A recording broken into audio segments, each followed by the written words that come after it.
What's going on, guys? Well, we're continuing our quest with comics, and what better way to continue than with Excalibur, issue number 24, guys. This is by Teeny Howard, Marcus Toe, Eric Arcianega, and this is just getting things super exciting. God damn. This one ends on a massive nail biter, and it got me so pumped up, and I cannot wait for November's issue to drop. So I just want to let you guys know ahead of time, I am going to be spoiling the hell out of this comic. I'm going to be getting into it from beginning to end, showing all kinds of panels, just everything. All right? Buckle up. So when we pick up with this issue, we're going straight into Sevalith, which is the vampire kingdom here in Otherworld, and we see that Betsy Braddock is dressed to the nines. Seriously, guys, she looks awesome in this like gothic kind of garb. Such a badass. Anyway, Betsy Braddock is having a little kind of dinner conversation with the countesses of Sevalith. So these guys are vampires, and they're pouring her a little glass of wine, and they have to kind of reassure her that it's just wine. No blood in here, no fuckery, we promise. The three of them end up having a pretty respectful conversation, but it's actually only a matter of time before Betsy Braddock kind of tells them the reason why she's really there. She wants answers for why she was attacked on her own land by one of them. The vampires explain to Betsy Braddock that they're immortal. They've been around for a long time, and they've seen many changes. But as well, they do say that, hey, yeah, we are at war with Avalon because they represent kind of what we hate. We don't like this sun shining and all this shit you got over there. It's not our gig. But they also remind Betsy Braddock that they respect their enemies. They are predators, so they respect other predators. And then they make the comment about how they have made a courtier of death, which only brings the light bulb on for Betsy Braddock. And she's like, oh yeah, you have. Excuse me, countesses, I have somebody that might actually answer my questions. Then we flash over to the Crooked Market, and we're picking up with Gambit, who seems to be smuggling things from the real world into Otherworld and selling them here on the Crooked Market. And I absolutely love this. I do think that this is something that Gambit would do. This is his kind of fuckery. But the thing that happens here is we see that Jim Jaspers catches wind of this, and he actually catches Gambit selling this stuff, and he approaches him and he's like, well, you know, I run the show here, Gambit. I don't know what the fuck you think you're doing, but none of these business transactions are sanctioned, and I don't really like that. But Gambit's trying to downplay this whole situation. He's just like, hey, Jim, come on, we're mutants. We're just trying to make a little money here, you know, scratch each other's backs. And Jim Jaspers doesn't give a shit. He's like, yeah, I don't want to hear it, Remy. Like, nah. Not only that, he shows Gambit just exactly what he could do to him if he wants to keep playing around in the Crooked Market. And this is great, because basically what Jim Jaspers does is he makes Gambit his, like, French maid, and Gambit's like, what the fuck is going on? And like I said, guys, Jim Jaspers is a reality-bending, warping mutant, so, like, the possibilities are endless, and you should not be fucking with these kinds of mutants like Gambit is doing now. So now he's all dressed up like a French maid, caught with his pants down, and just going, oh, shit. But Jim Jaspers drops the illusion, like, he breaks that reality and kind of brings Gambit back into all seriousness, letting him know, like, look, don't fuck around in my market anymore. Then we're going to pop over to the floating kingdom of Romopolis, and we're picking up with Roma, Jubilee, and Shogo as the dragon flying around and having fun. But what's more important is this conversation happening between Roma and Jubilee, and they're really talking about the future of Shogo, his safety, security, stability, all of that. And we're kind of getting hit with the information that children really have this potential for magic when they're brought into Otherworld.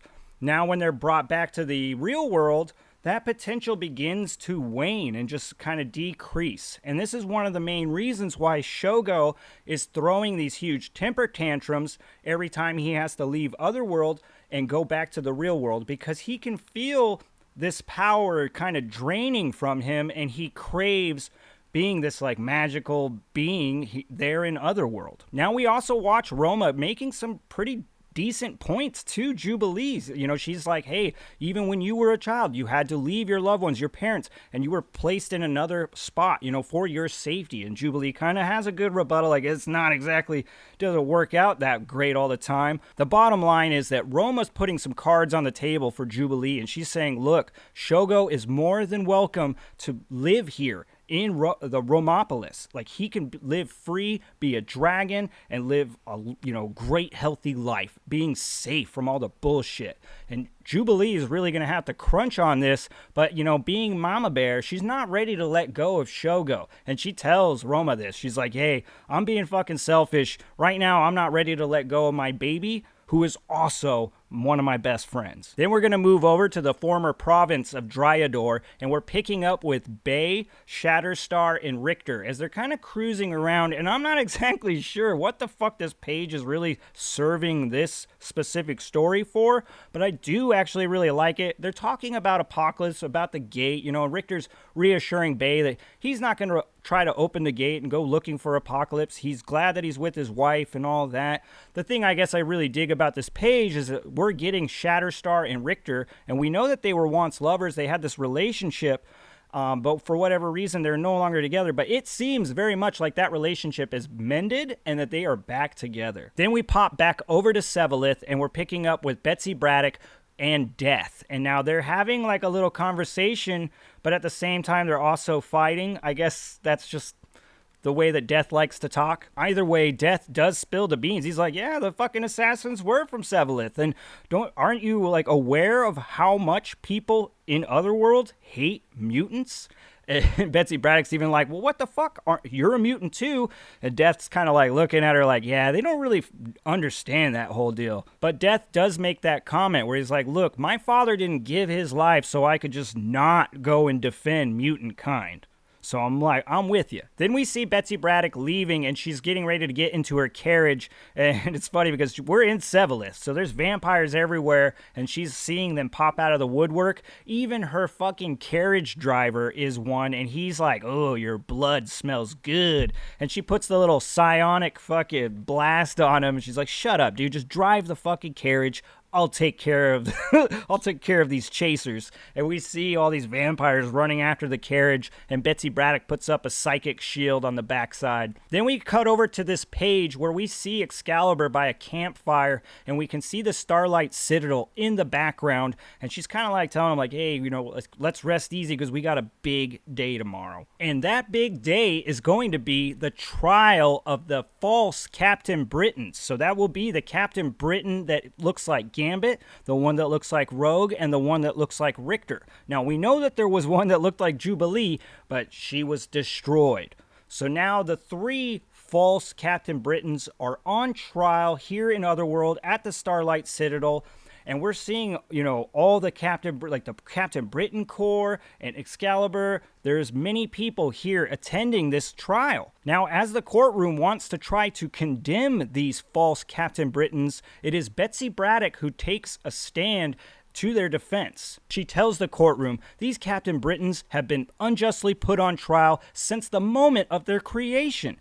And the fact that they would try to do something decent in their own realities and still want to serve the greater reality, Otherworld, well, they should be heralded as heroes, not as villains. But during this beautiful speech of hers, we see that there's a disruption here in the courtroom, and the Captain Britain Corps is all up in arms about this new intruder. Now, the intruder turns out to be Merlin, and this is like shocking for everybody in the courtroom, just like, Merlin? But Merlin is here to throw down the gauntlet. In fact, he's telling them, like, hey, guess what? I have Arthur with me, and he's fucking outside, and he's pissed. He's pissed about mutants trying to run a show here in Avalon and Camelot, and now he's here to do something about it. We see that Captain Britain springs into action, and she's telling the Captain Britain Corps to protect Saturnine, but Saturnine's like, nah, fuck that, just bring me Merlin's head. We see Betsy Braddock confront Arthur and his army. There's a little bit of a back and forth that opens up between King Arthur and Betsy Braddock, and they're really arguing about Mordred, about the mutants, about all this shit that's going on, and Arthur is telling Betsy Braddock about